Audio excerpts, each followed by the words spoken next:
好，我哋今日係會用廣東話嚟去教1309嘅。Just kidding. We're gonna use English. 老貓。Okay. Welcome back to 1309, BIOL1309, and today we are going to talk about platinum minties and any other day. I'm not gonna repeat any of that because my English pronunciation sucks ass. They are the flatworms. Oh no, they are the flatworms and the worms, really. Flatworms and worms. So the two phyla covered in this lecture, they're here, and they have bilateral symmetry. The previous ones, meaning the sponges and the sea anemone and not starfish, sea jellies, they do not have symmetry or radial symmetry. I never ignore what I just said. Um, the ones we're gonna talk about today, they have bilateral symmetry. Okay, so this is a bit of a failure of a presentation here. So the group bilateria consists of all of these. I'm not too sure what this is. Hold on. What is this? Oh, is it? Oh, I think yeah. Let's see. Okay. Anyway, so the characteristics of bilaterality, which is one, bilateral symmetry, occurrence of correlated with locomotion. I explained a bit in the previous video, but I'll talk about it again. So, bilateral symmetry forms because it's because of how the animal explores the world, and because these animals, all of them move forward, they will have a bilateral symmetry. So that's why it is related to locomotion. And so there's two more things. One is the cephalization, which is the increased development of head. So the head has more organs and different sort of like organizations or tissues that is useful for exploration. And then there's the trypoblastic uh, characteristic, which is three layers of body wall: ectoderm, mesoderm, and endoderm. If you remember, the sponges have none of this. Sponges do not have layers of body wall, while the sea jellies and sea anemone, they have two layers with the middle like. So remember, they have the ectoderm and the endoderm, and there's also the mesoglae, which is like the central jelly. But the bilaterias, they have three layers. Okay, so we'll just use this picture. So there are body cavities in the animal in three groups. So there's the alcolomates, which are the flatworms. They do not have a body cavity at all, except for, I believe, the guts, really. And the other one is blastocoelomates, which is the body cavity not delimited by the mesoderm. So there are no like chambers set by the mesoderm. And finally, the colomates, which have a true body cavity separated by the mesoderm, which you can see here. And I think the column is the body cavity. Yeah. While the blastocolum is the sort of not limited, the not delimited cavity.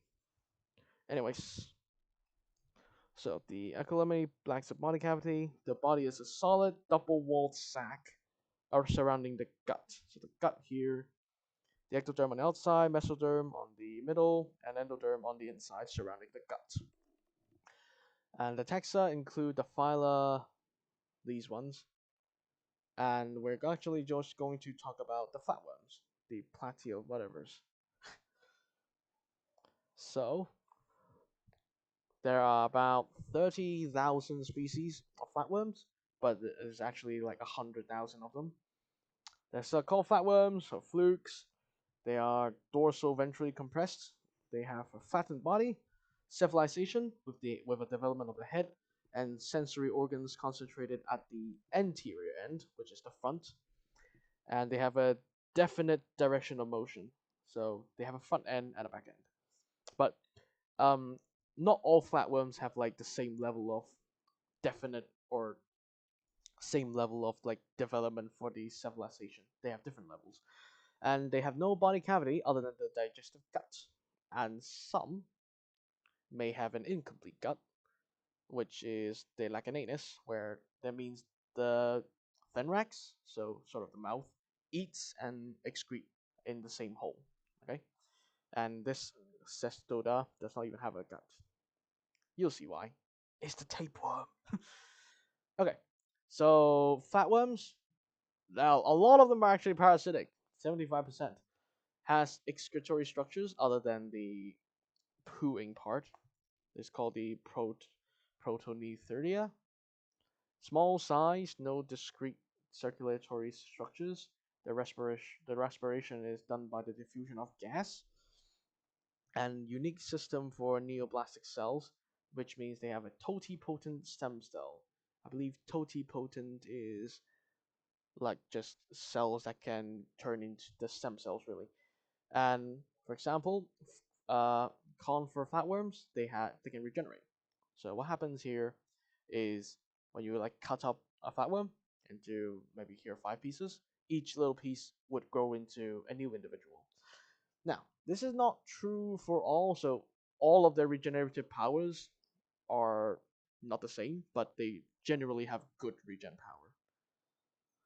And then they are mostly bisexual, hermaphroditic, and they have direct or indirect development. So direct just means as the egg hatches, the individual would not have as like a larval stage and then the adult stage. It would just be like a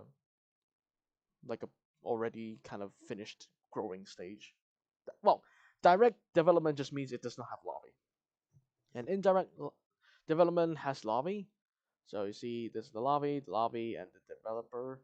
I think this is the direct developer. Can have different larvae and juvenile in different species. Okay, I'm not too sure. I think this would mean larvae, and then juvenile, and then adult. I think. I don't think Pedro went too deep into this. So they have short and flat body. So they actually need the short and flat body to help in gaseous exchange to keep short diffusion distance. If they're too big, it will be very hard for them to get air and for like diffusion to occur. And most of them live in damp areas to avoid desiccation or drying out.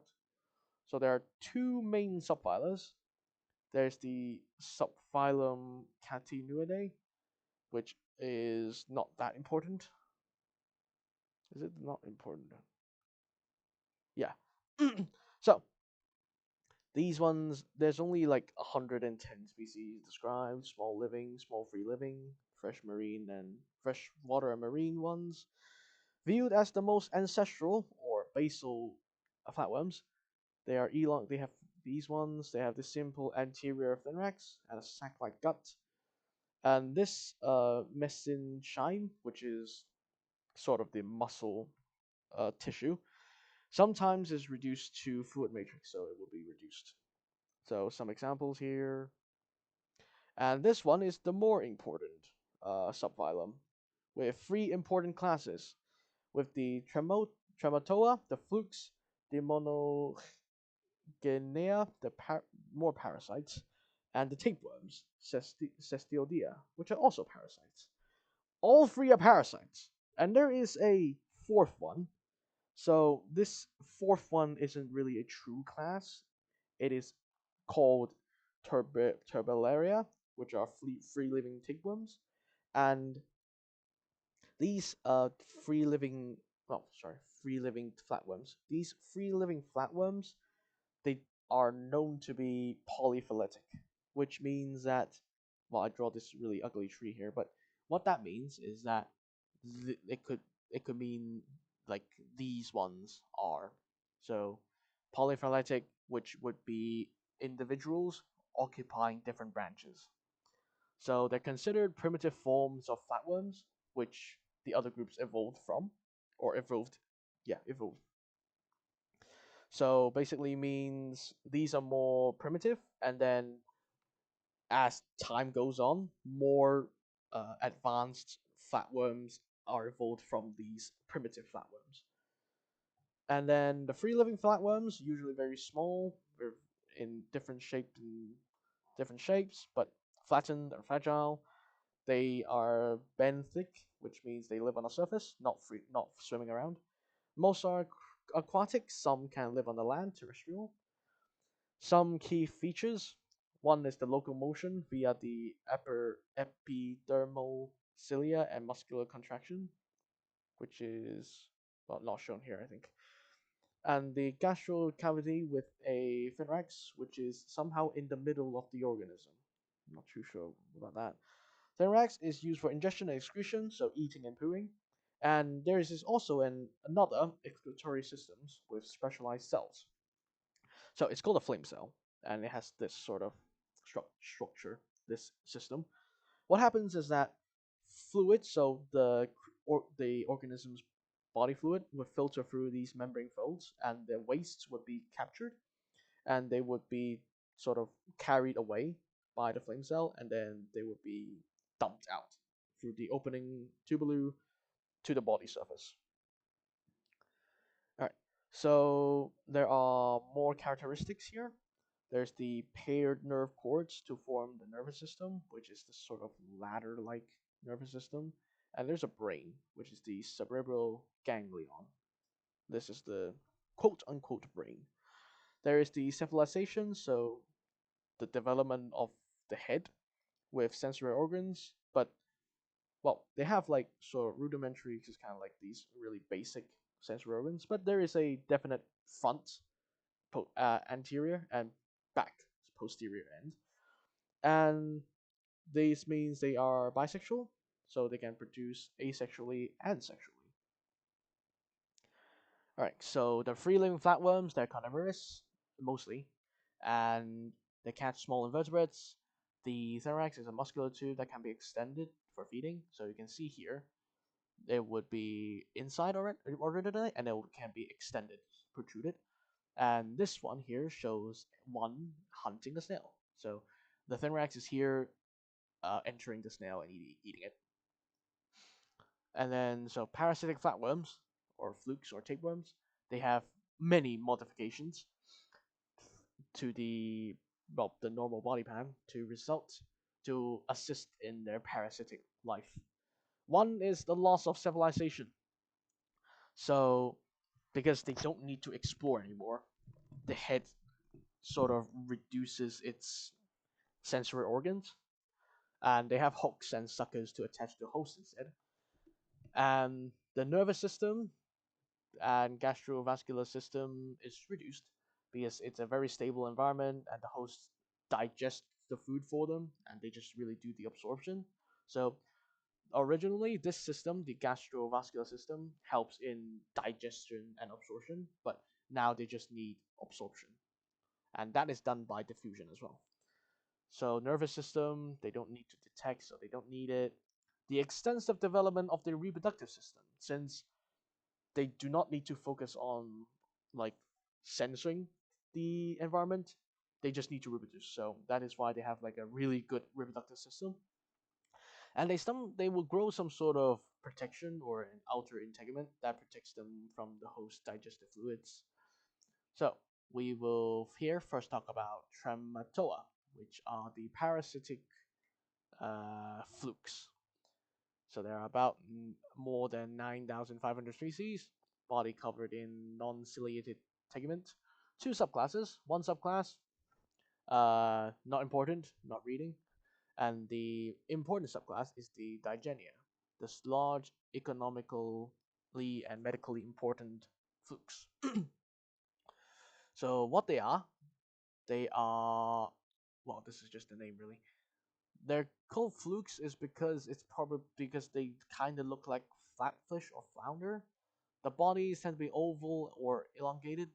They do not have like a definite head, but they will have a oral sucker. And this oral sucker, what happens is that because they are like almost cell size, or they feed on cells. So what they do is, for example, um, this, I believe, this disease, or I'm okay. Never mind. So there is one disease caused by this sort of fluke, is that they will puncture liver cells, and when the liver cell, the content of the liver cell leaks out, they will suck it up with the oral sucker, and they will. So they have reduced digestive because the food they eat is already digested in the simple form. They don't need to digest it anymore, and they don't have nervous or excretory systems because they don't really care about that. And this is a disease affecting many people in developing countries caused by the fluke. This, I should actually look it up because just for you guys. So, it is known as infection caused by a parasitic worm that lives in fresh water. Um, H2. Let's see. So, what do I have? I want to see like how they are spread. They are penetrate the skin during contact with infested water. So, water is the medium of medium of like spreading, media of not transmission. Anyway, so this is in developed countries, and in like Southeast Asia, we have the Chinese flu. It infects millions of East Asians, which is very scary. And you can see the testes and the ovaries are very developed. So that is why they say that these creatures, these parasites, they have a really developed reproductive system. And so the next class is the monogena, which are ectoparasites. So they attach on the surface of the skin instead of these ones, which are endoparasites inside the body. These ones are outside the body. And they are parasites of aquatic vertebrates, so like fish and frogs, characterized by the anterior sucker. So the anterior, the head facing, or the sucker that is in the head direction, and the posterior attachment organ called the hapter, which has hooks, which has suckers and hooks. And the final class is the cestoa, which are the tapeworms. And the tapeworms are the most evolutionary derived, so the most advanced of the flatworms, and they are they are gut endoparasites, so inside the gut, with an anterior scolex, so the head, and the posterior strobila. So the strobila is actually the entire rest of the body, really. So the strobila consists of linearly arranged flat sections called prolongdids, which is this, and they all have reproductive structures. And the gut of the worm is absent because they only need to absorb the food already digested by the host, and the skin does the absorption, really. And tapeworms can be very long, up to 30 meters. 30 meters in your gut. Help you. God bless you. So, I believe tapeworms have two hosts. One is called the final host, and the other is called the intermediate host. And usually, what happens is that when a this part, the prolongis, is mature, it will fall out. It will fall. Well, it will be excreted with the feces. With the feces. The feces. Yeah, the feces of the host animal. And then maybe another host, the intermediate host, would come by and pick it up. And this part would have the eggs. So the eggs would grow into larvae, and the larvae would dig into the meat or some tissue of the intermediate host. And that is not good because sometimes, like for humans, they could even dig into the brain. Very bad. So not only it is dictated, not only will this parasite affect your guts, it might also affect your brain. But anyway, so after the parasite or the larvae is inside the intermediate host, they will wait until the intermediate host is eaten by the final host, and then the cycle repeats. Right. That is just horrifying. And that is, yeah. So then I will continue on here. All right, so the phylum Annelida. Annelida in Latin means little ring, with about 20,000 species described. They are divided into two classes. One is the Polychaetae, Polychaeta, and the Clitellata, the second class, which includes a few more subclasses. They are coelomites, which means they are, well, they're segmented, and they have the something called the coleum. This coleum is a body cavity in that they are divided by the mesoderm. And this cavity is located between the ectoderm and the gut. The development of this structure has many advantages. One is that they can be used as a hydrostatic skeleton for locomotion. So in this case, you can see it can sort of move itself by crawling. So these organisms, they have bilateral symmetry. They have segmented parts. So these worms are segmented, like earthworms, leeches. They can be found on land, freshwater, and saltwater habitats. So the segmentation or metamerism, the bodies are divided into similar parts and segments, and they're arranged linearly along the body. And each ring is called the annuli. And then the digestive tract is complete. So finally, instead of just having the mouth, we have the mouth and the anus. But some are lost. Well, some groups they do not have the mouth. Actually, no, they only have like one sort of opening. So that means it's secondarily lost, and they also have the closed circulatory system, which is also some lost in some groups. And I fear that I might not do a very good way to describe it. So an open circulatory system would be like this, and there would be a open part where it would pump the blood is will arrive at the body cells, and then they'll do their own thing openly. So the body cells will be in contact with the blood, but this one means that the blood always remain in the vessel. So this is a closed circulatory system, and this is an open one. You can look into it more if you're interested, and we'll probably talk about more of it later. Adults possess like metalinfridae or protonephrida, which is used for excretion. I think we will talk about that more later. So, in most of these segmented worms, the head is composed by two parts. One is the prostomium, which is this part, and then there's the peristonium, which is this front part. They are not segmented.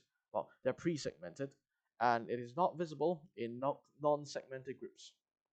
They have the nervous systems, well developed. They are, and they have the dorsal cerebral ganglia, which is here.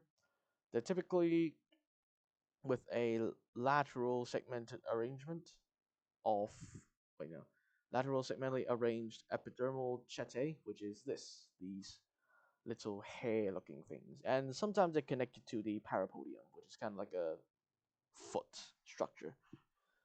And then they could be gonocrostric, which I think means unisexual, or hermaphroditic, which means bisexual. Development, they could be direct, so no larvae, or indirect with larvae, and usually they have trichophora larvae. These larvae are marine, and this form of larvae can also be found in mollusks, so sort of like shell animals. So the phylogeny of these segmented worms in the class Polychaeta. So this class, all of these, they are formed they form the majority of the species in the phylum Anidae. All right, and then earthworms and leeches so form a clade, which is the class this forms actually no this forms this inside Polychaeta. Okay, so what is Chatea? Chatea is the bristle-like structures that I mentioned before. It's really these hair structures. In Polychaetas, they have the parapodia and chatea bundles are very obvious. So parapodia and the chatea. In oligochaeteas, this means fewer chaeteas, just means fewer chaeteas. They do not have parapodia, but they do have chatea, but it's a lot less. So, finally, some examples. Oh dear, this is really long. So, In the class Polychaeta, there is these. These are the animals that you may see. So Manychaeta, Polychaeta, Manychaeta, very common marine animals with more than 10,000 species described. Perfectly segmented, very obvious segments. Each segment bears lateral appendages with parapodia, which are connected with achete. Can be errant, so free moving, or sedentary, which are burrowing or tube dwelling. And most these are probably evolved from a burrowing form. So originally the ancestors they are burrowing, and then slowly they evolved to be free moving. So civilization, so the sort of head advancement of these creatures, they are better developed in arid polychaetas because they need to explore the world with more sensory organs. They are mostly carnivorous. Civilization are reduced in burrowing species. So in this case, this is a burrowing one. You can see the head is less developed. It's kind of smooth, but this one more developed with the antennae, palp, and other stuff. Not all these features are found in all Polychaetea, so um, maybe in some species there is the antennae, some species do not have antennae. And more, so this is a scale worm from Hong Kong. You have the Siri, so this is the head, some segments, the parapodia, chaetea bundles, and very distinctively they have scales known as elytra.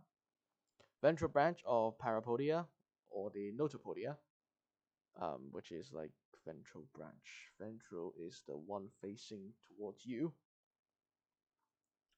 Can function as gills for gas exchange. I'm not sure which part.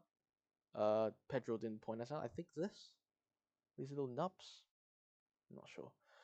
Sedentary polychaeteas live in mud or sand with reduced civilization and long sticky tentacles to pick up organic rich deposits from the seafloor. So they're kind of like sweeping across the seafloor for little scraps of food and then putting it back into the mouth.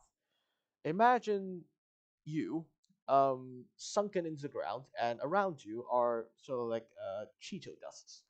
And you use your wet finger to swoop up the Cheeto dust and put it back in your mouth. That's how they do. That is a Sea Frank reference. Watch that video, they're really good. So, in tube dwelling ones, it's really similar to this, but they have a tentacle crown and the body is inside the tube. They have lived in the tuber case. Fan worms or feather duster worms have this tentacle for filtering and capturing drifting food matter in the water. Family Cibognidae. So this is a sort of a family, but originally it was it contains former phyla. These two. So these are tube dwelling. So this family they're tube dwelling with no functional digestive tract. Uh-oh. So no mouth or anus, I don't think. So they include the hydrothermal vent tube worms, which is you see like in documentaries, the white and red ones.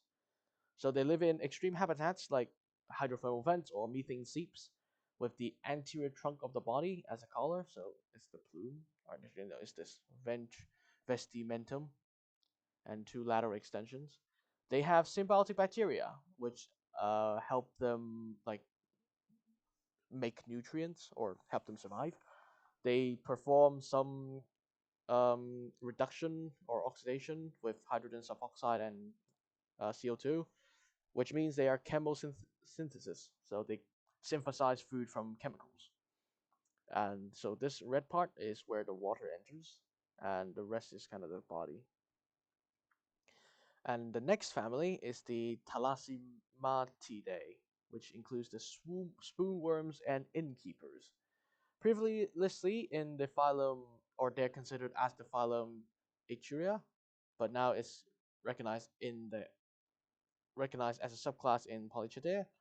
They have pre-oral flattened proboscis, so this proboscis, I think, and a large trunk. This a large trunk. Body can be up to 40 cm, quite large. Proboscis can be up to 1 to 2 meters, really long. They are not segmented, which is likely why they were confused to not be Polychaeteas before. They are smooth or warty, so kind of rough, spotty with chatea, even though it's kind of small here. Another order is called the Siphoncula, which is kind of like little tube.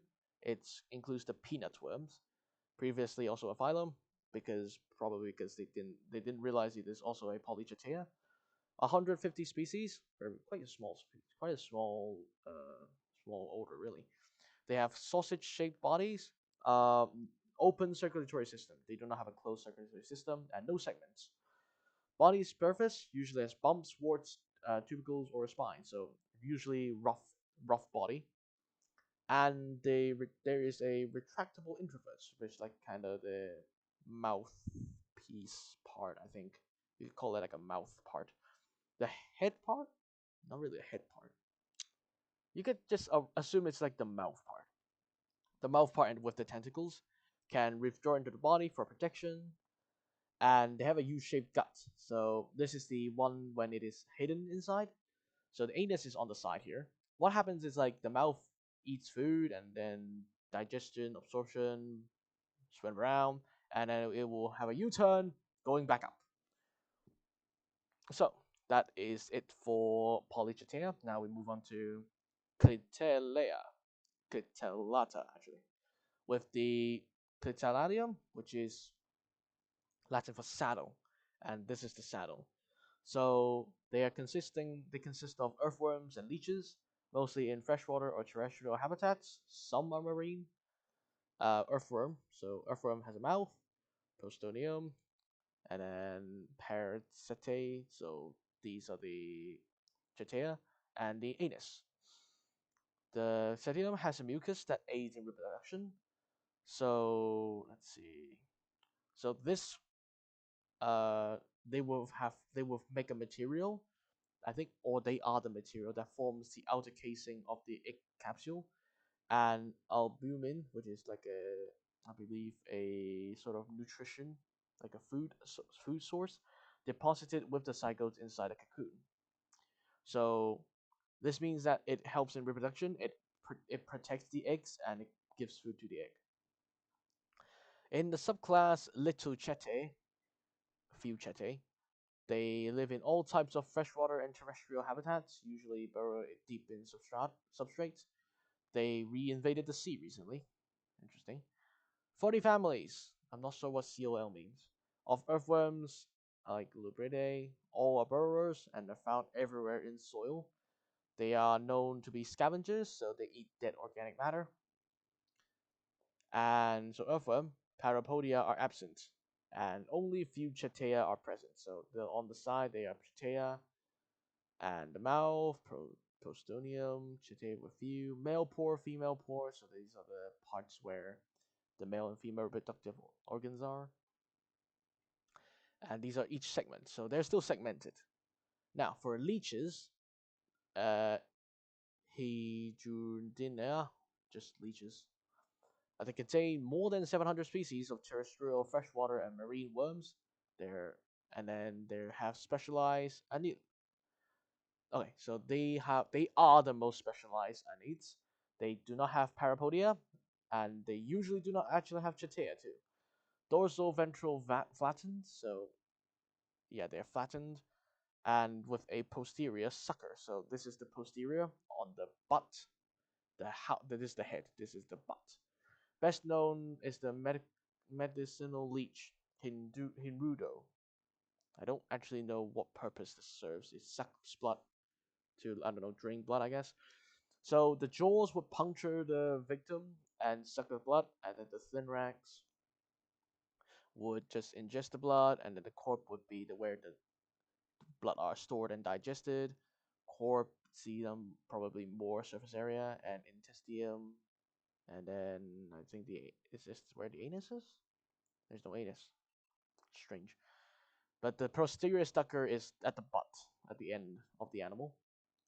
So there is also one more organism which doesn't really have like a actual placement. The placement is still a bit like dubious. It is known as the Orthonectida. It is probably inside Annelida, but we don't know where it is exactly. They are parasites of Annelida, Muscalia, Nimertea, which is for worms, and flatworms, and one whatever this is.